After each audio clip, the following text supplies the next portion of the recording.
Na outra vez eu falei sobre Apocalipse capítulo 5 e agora dessa vez eu vou falar sobre o Apocalipse capítulo 6.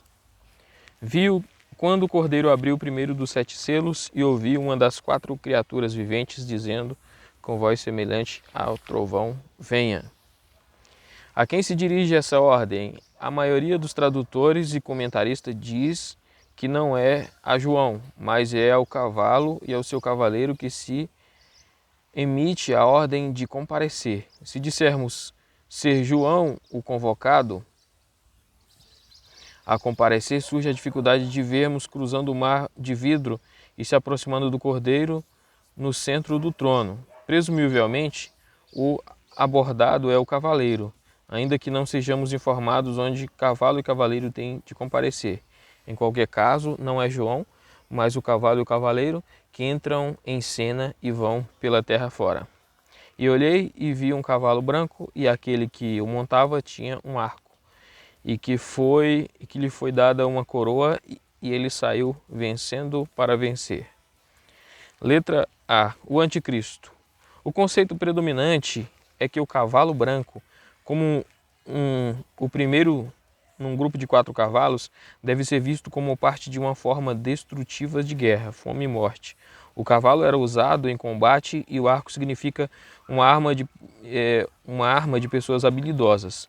A coroa denota vitória, que é sublinhada pelo duplo uso da frase vencendo para vencer.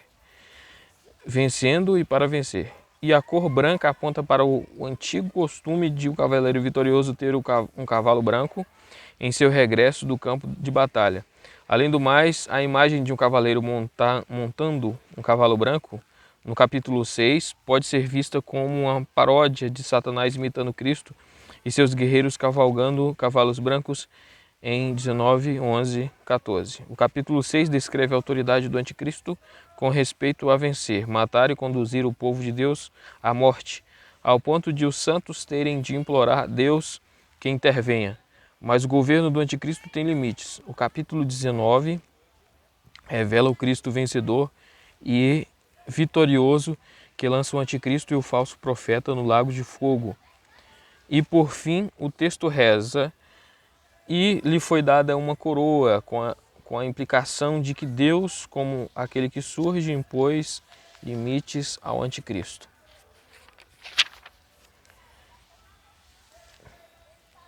Os partas. Os romanos nunca puderam subjugar plenamente os partas, que habitavam uma área que agora é conhecida como Iraque e Irã. Em 62 d.C. derrotaram os romanos. Seu general era Vologazes e suas forças saíram vitoriosas cavalgando cavalos brancos. Usavam arcos e flechas como armas primárias e um de seus líderes era chamado o vencedor. A expressão "o tiro de um parta" está ainda em voga hoje, indicando um atirador preciso. Dos 4 cavaleiros, somente o último é dado um nome, a saber, morte. Os outros têm descrições, porém não nomes. Dessas descrições, pictórias branco, vermelho, preto e cor pálida. Os intérpretes devem extrair informações pertinentes, porém não necessariamente nomes. Esses retratos representam forças, condições ou ações. O cavalo vermelho simboliza guerra, o cavalo preto fome e o pálido morte. Esses 3 são forças negativas, porém o cavalo branco é uma força positiva, simboliza um poder que é espiritual. Tenho interpretado este poder como sendo o evangelho que sai vencendo e para vencer. Ambas as palavras coroa e branco corroboram esta imagem positiva. E por último, como o Apocalipse revela contraste do começo ao fim, de igual modo, aqui o aspecto positivo do primeiro cavaleiro se põe em contraste com o aspecto negativo dos outros 3 cavaleiros. Os 3 cavaleiros seguintes, os seus respectivos cavaleiros simbolizam a guerra deflagrada, a fome causada e a morte efetivada. Encontramos um eco de sequência espada, fome e praga na profecia de Jeremias, o qual usa uma tríade 15 vezes como ominoso refrão poético. João elabora este aspecto introduzindo sequencialmente um cavalo e o cavaleiro para efetuar cada uma de três calamidades. Começamos com o cavaleiro do cavalo vermelho. Ele representa o conflito que não se limita a um período específico, por exemplo, o fim dos tempos, mas se estende desde a época em que vivem os leitores originais até o fim dos tempos. Versículo 3. E quando ele abriu o segundo selo, ouvi a segunda criatura vivente dizer: venha. E saiu outro cavalo, um vermelho, e aquele que o montava foi dada autoridade para tirar a paz da terra, de modo que matassem uns aos outros, e ali lhe foi dada uma grande espada. E saiu um cavalo vermelho. Enquanto o branco está para santidade, pureza e justiça, a cor vermelha significa banho de sangue e aponta para a guerra. A palavra pir, que é fogo, tem uma palavra relacionada a pirros, que significa fúria vermelha. Esse derivativo aparece tanto aqui quanto na descrição da fúria do dragão vermelho, empenhado em carnificina e em guerra. O conflito descrito no Apocalipse é o de Deus versus Satanás, Cristo versus Anticristo, e o Espírito Santo versus o falso profeta. Sempre o que o Evangelho é introduzido em áreas onde ainda não foi pregado, este conflito é real e às vezes leva ao derramamento de sangue. Jesus mesmo disse: não suponham que vim trazer paz sobre a terra. Eu não vim trazer paz, mas espada. E disse ainda: vocês ouvirão de guerras e rumores de guerras. Nação se insurgirá contra nação e reino contra reino. Oposição à pregação do Evangelho frequentemente resulta em sérios conflitos, inclusive no meio da própria família. Os inimigos de um homem serão membros de sua própria casa. Não obstante, o mal por si mesmo não tem autoridade inerente, pois Deus concede ao mal a autoridade de tirar a paz. Deus está no controle e impõe limites, e em suas mãos repousa o controle sobre as atividades humanas. De modo que matasse uns aos outros, e ali lhe foi dada uma grande espada. Quem são as pessoas que empunham armas e matam umas às outras? Várias interpretações poderiam ser mencionadas: conflito geral ao longo das eras, guerra civil, cristãos que são mortos, cristãos matando uns aos outros e os inimigos de Deus. É possível que haja alguma evidência de que a passagem corrente faça alusão à matança do povo de Deus. O verbo assassinar ocorre 8 vezes no Apocalipse, das quais uma pertence à cabeça morta da besta, como imitação do cordeiro morto. E outras passagens se referem ao assassínio do cordeiro e de seus seguidores.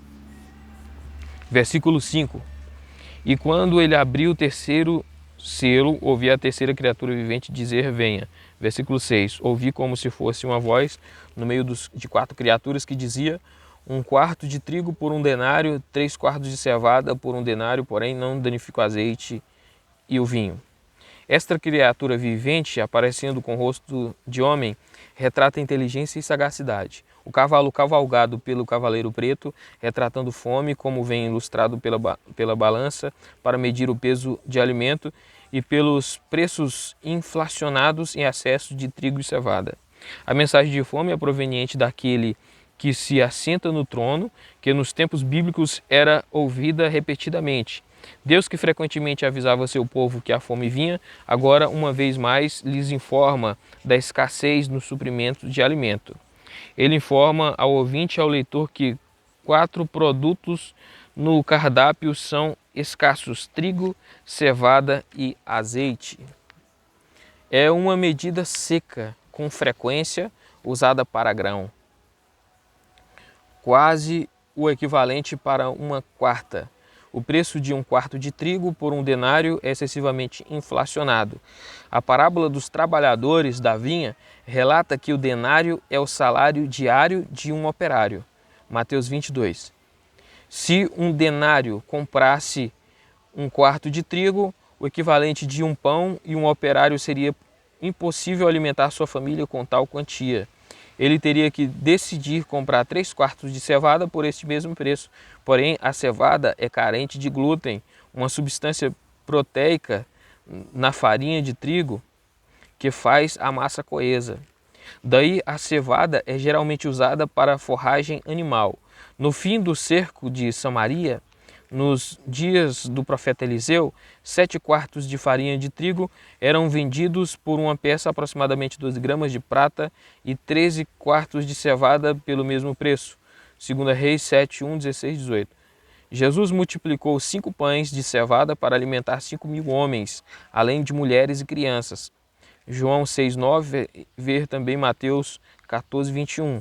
Seja como for, se um operário tinha que pagar um denário por um quarto de trigo, ele só podia manter vivo a si e não teria mais dinheiro para outros itens do cardápio. A mensagem que sai do meio das 4 criaturas viventes falou em alto e bom som a seus leitores e ouvintes. Os cristãos residentes nas cidades de Esmirna, Pérgamo, Tiatira e Filadélfia eram forçados a pertencer a associações comerciais que exigiam deles que cultuassem ídolos. Quando se recusaram a professarem seu compromisso com Cristo, viram-se desempregados e expostos à fome. Experimentaram pessoalmente e de primeira mão os efeitos da inanição. Qual é o significado de ordem de não danificar o azeite e o vinho? Alguns comentaristas fazem referência a um edito promulgado pelo imperador Domiciano em 92 d.C., a saber que nenhuma nova vinha fosse plantada na Itália e que metade das vinhas nas províncias romanas fosse destruída. Os viticultores na Ásia Menor se sentiram tão transtornados com esse decreto que a ordem foi revogada antes mesmo de que entrasse em vigor. Essa nota histórica seria uma elucidação muito proveitosa nos dias em que João escreveu o Apocalipse. Não fossem 2 objeções: o edito nunca entrou em vigor e não há menção alguma ao azeite. Essas 2 razões invalidam qualquer tentativa de pôr as palavras de João na perspectiva histórica. Alguns estudiosos sugerem que os ricos eram capazes de oferecer azeite e vinho, enquanto as massas atingidas pela pobreza tinham que privar-se de luxo. No entanto, azeite e vinho eram gêneros alimentícios comuns nos dias de João. O azeite era usado para propósitos culinários e o vinho era a bebida diária.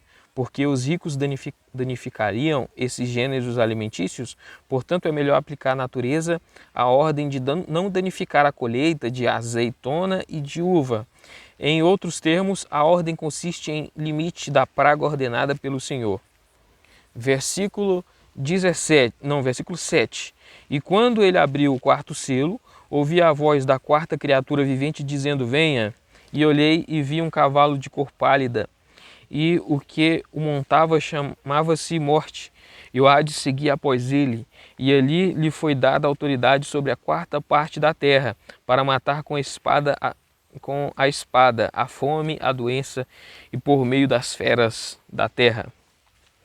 O 4º cavalo na série dos primeiros 4 selos é amarelo esverdeado no texto grego. Os tradutores geralmente omitem a palavra verde, enquanto alguns qualificam o termo pálido com o adjetivo doentiamente ou mortalmente.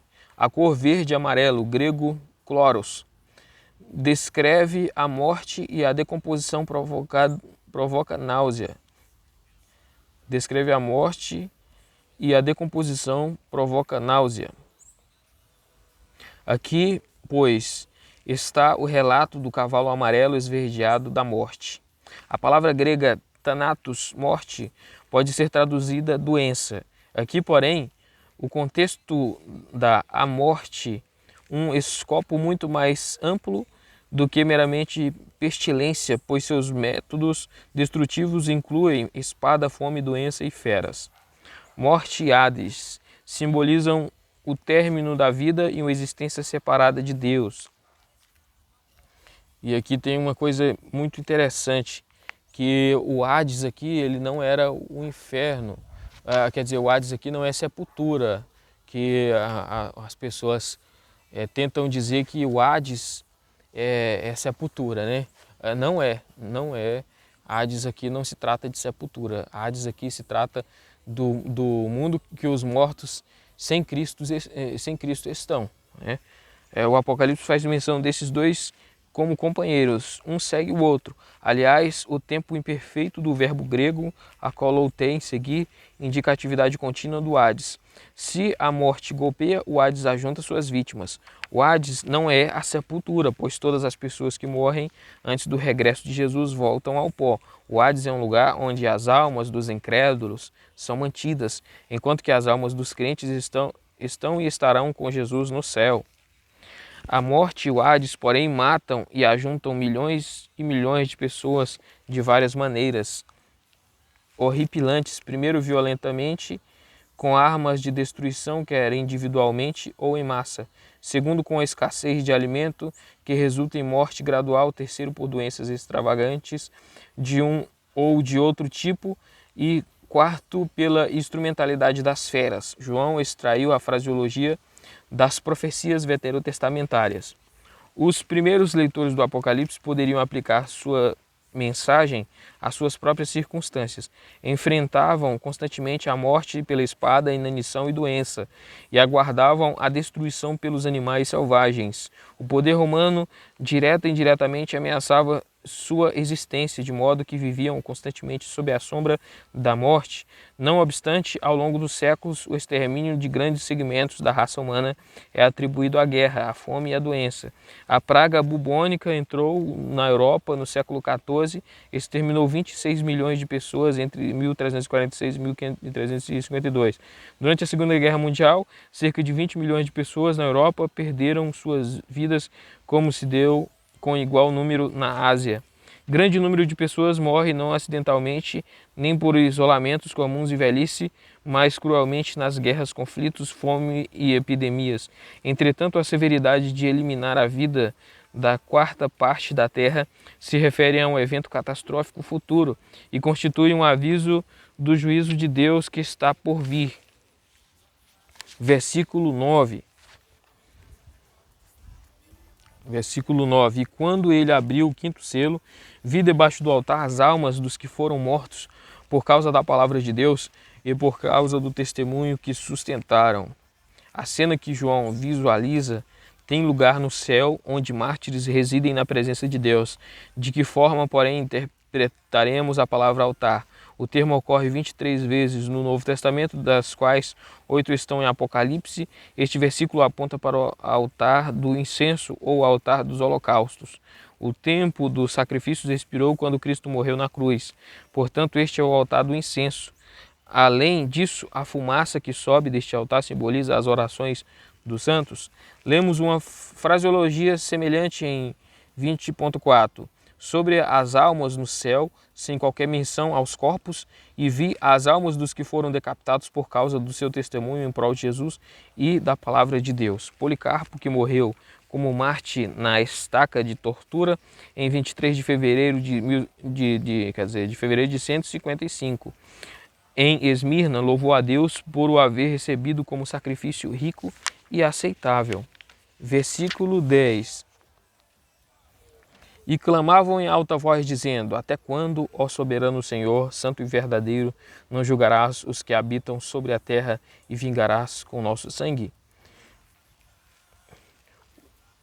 E vingarás nosso sangue. O nome e a honra de Deus são um resultado inevitável, pois seu povo foi criado à sua imagem e comprado para Deus pelo sangue do Cordeiro. Os santos apelam para ele, para a sua santidade e verdade resplandeçam. É para que sua santidade e verdade resplandeçam. A falta de atenção à súplica deles, de fato, equivaleria a uma falha em seu ser. O pronome possessivo nosso, em nosso sangue, é notável, pois Deus não esquece o sangue derramado de seu povo e reiteradamente expressa sua advertência de não derramar sangue inocente. Deus vindicará seu povo e trará seus inimigos a juízo. A frase "os que habitam sobre a terra" se refere não a cada ser humano, mas antes à humanidade que é hostil a Deus. Versículo 11. A cada um deles foi dado um manto branco e lhes foi dito que repousassem um pouco mais, até que se completasse o número de conservos, seus irmãos e irmãs que estavam para ser mortos como eles foram. No consenso geral, pela prisma da nossa compreensão, somos inclinados a pensar que pouco tempo é um período curto. Pensamos em termos de tempo cronológico, mas os santos residentes na eternidade devem olhar para aquele breve intervalo partindo da perspectiva celestial e aguardar. A espera de um pouco mais é a avaliação divina, apenas um momento passageiro, ainda que para nós possa entender-se por eras. Então quer dizer, Deus fala, né? Aguarde mais só um pouco de tempo aí, para que ele, antes, né, que ele julgue, né, a Deus pertence a vingança, então que Deus vingue o sangue daqueles inocentes, né?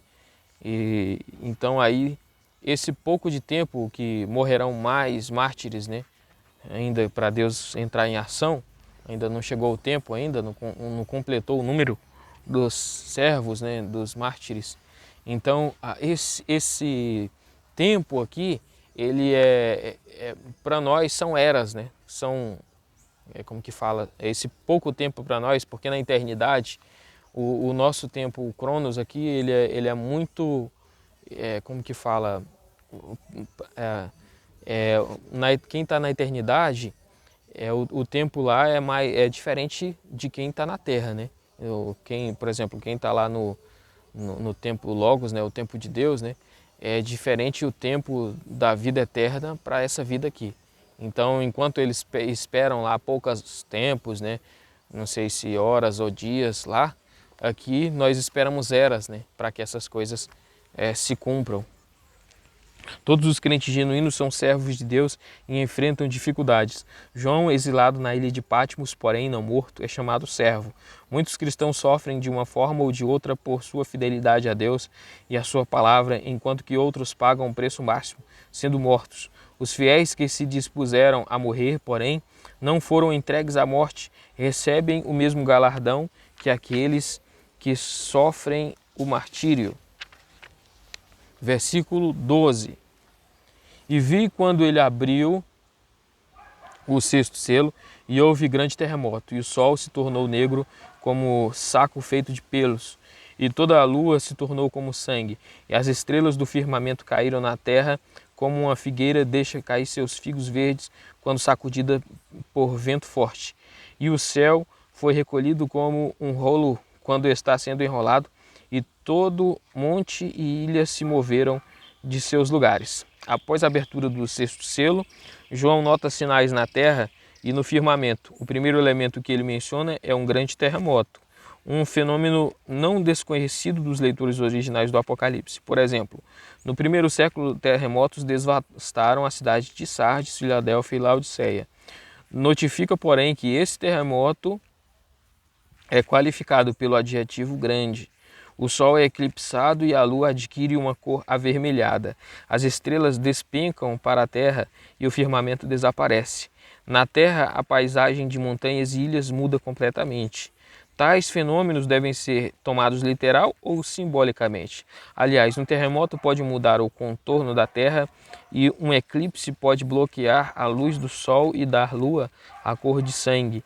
As estrelas, porém, que são muito maiores que a terra, não podem cair nela, nem o firmamento desaparecer como um rolo que se enrola, e os montes e ilhas normalmente não movem de seus lugares. Antes de responder à pergunta mencionada, de termos uma olhadela no restante das escrituras. A imagem e realidade. O vocabulário de João revela que ele está plenamente familiarizado tanto com os ensinos dos profetas veterotestamentários, quanto com o discurso de Jesus sobre as últimas coisas. De um lado, a linguagem que ele usa dificilmente pode ser tomada como inflexível literalmente. Do outro lado, algumas convulsões incomuns na natureza ocorrerão quando o tempo cósmico cessar e a eternidade tomar seu lugar. Um terremoto abala o universo para indicar que a criação de Deus está estreitamente envolvida no dia do juízo. O escurecimento do Sol e da Lua não é o resultado de um eclipse temporário, mas antes significa que sua luz cessa de ser gerada e refletida. O que predominava no princípio da criação não era a luz, e sim as trevas. Gênesis 1, 2. E assim será para os incrédulos quando vier o juízo. As estrelas despencando do céu são comparadas a figos verdes que o vento sacode das árvores. A imagem é de estrelas caindo. A realidade consiste de um completo deslocamento das estrelas no espaço sideral. A atmosfera que nos propicia a aparência de um firmamento azul desaparece e é removida como um lenço de papel encrespado. E, por fim, o contorno desta terra visível nos montes e ilhas muda completamente.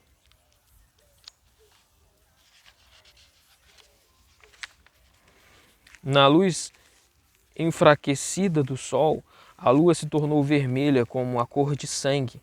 A cena pressagia a calamidade pendente que recairá sobre o povo. A queda das estrelas na terra não deve ser entendida em termos literais, mas figuradamente. João ainda usa o paralelo dos figos verdes que caem dos galhas e cobrem o chão. Equivale a outra advertência de que o fim está chegando. O céu atmosférico é enrolado como um rolo que já foi escrito, enrolado e guardado no armário. Esse céu é substituído por um novo céu. Versículo 15. E os reis da terra, os grandes homens e generais, os ricos e os poderosos, e todo escravo e livre se esconderam nas cavernas por entre as rochas dos montes, e diziam aos montes e às rochas: caiam sobre nós, e nos escondam da face daquele que está sentado no trono e da ira do Cordeiro, pois chegou o grande dia da ira deles, e quem é capaz de suportar? E os reis da terra, os grandes homens e os gentios, os ricos e os poderosos, e todo escravo e livre se esconderam. Reis são governantes supremos na terra, com grandes homens e seu lado na qualidade de conselheiros e administradores. Os generais representam as forças armadas e os ricos têm influência econômica. Os homens fortes são poderosos com respeito a faculdades físicas ou mentais. Em meio à escala social, estão as multidões de escravos e os que já conquistaram sua liberdade. Aqui está um retrato de todos os níveis da humanidade, de todo o fundo que enfrenta a vinda do juízo. Tendo rejeitado a Jesus Cristo como Senhor e Salvador, essas multidões são incapazes de escapar à ira de Deus e do Cordeiro. Eles se esconderam nas cavernas e por entre as rochas dos montes. As tentativas de escapar ao juízo divino terminam em fracasso. As classes de pessoas supremacionadas tentam esconder-se em cavernas e por entre as formações rochosas das áreas montanhosas.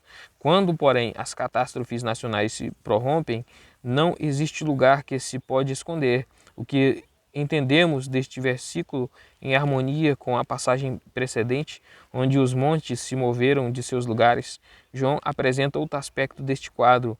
Posto em termos diferentes, ele mostra um quadro dentro do quadro de acontecimentos que estão ocorrendo simultaneamente.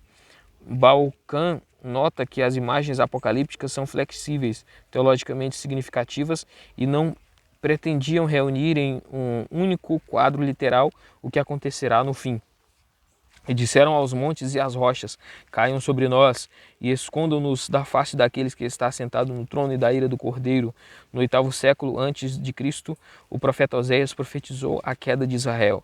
A destruição de Samaria seria tão devastadora que o povo chamaria aos montes que o cobrisse e às colinas que caíssem sobre ele.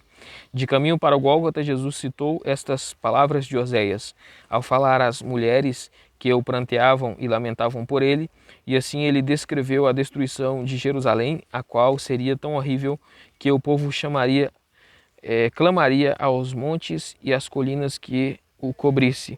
Deus é descrito como aquele que está sentado no trono celestial, de cuja face ninguém pode ocultar-se.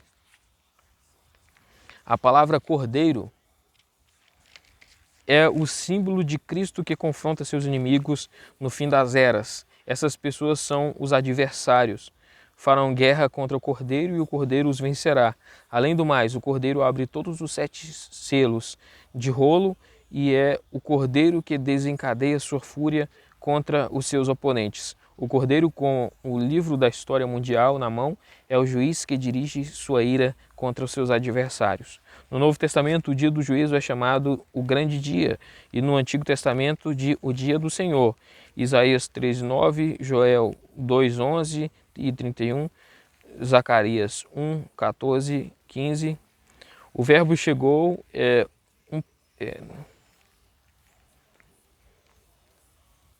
alguns manuscritos gregos contêm o pronome possessivo singular, a ira dele.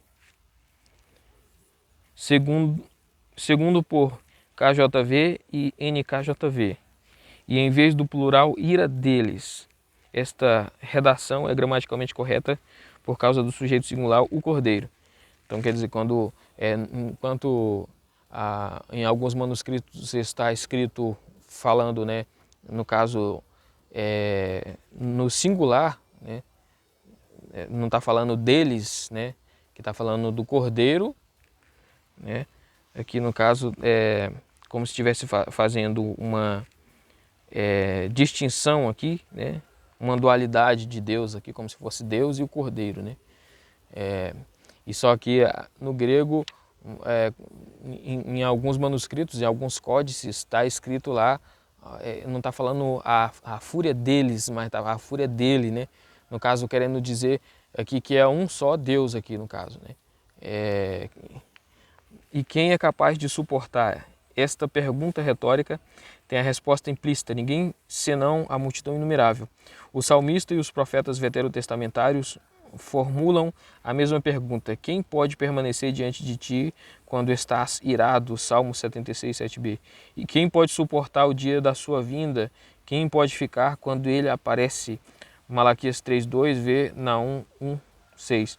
Os inimigos de Deus não estão clamando por misericórdia e não revelam genuíno arrependimento. Ao contrário, buscam esconder-se do juiz, porém são incapazes de escapar. Então, no caso, Apocalipse capítulo 6, vão ter todas as coisas, explicação de muita coisa que é até questionável, no caso, aquela questão de que vi debaixo do altar as almas dos que foram decapitados, né, que no caso ele vai estar explicado aí, né, alguns comentaristas vão explicar o que significa, né, esse altar e aonde que eles estavam, essas almas e tudo. E aí a única forma que eles vão dizer é que essas almas elas estavam sem corpo físico. Estavam só a alma, né, clamando, as almas clamando sem um corpo físico. Então, elas tinham que aguardar, né, até que Deus fizesse justiça. Então, quando fala nas almas clamando, falam em almas no sentido literal mesmo do termo, né, não está falando de corpo ali, né, está falando de almas mesmo. E quando fala de Hades, não está falando de sepultura. Quando fala de Hades, está falando de um lugar, né, onde as almas vão ficar também, as almas que não são de Cristo. Essas almas vão ficar lá, de alguma forma, aguardando algum julgamento, alguma coisa lá no Hades, né? Então é isso aí.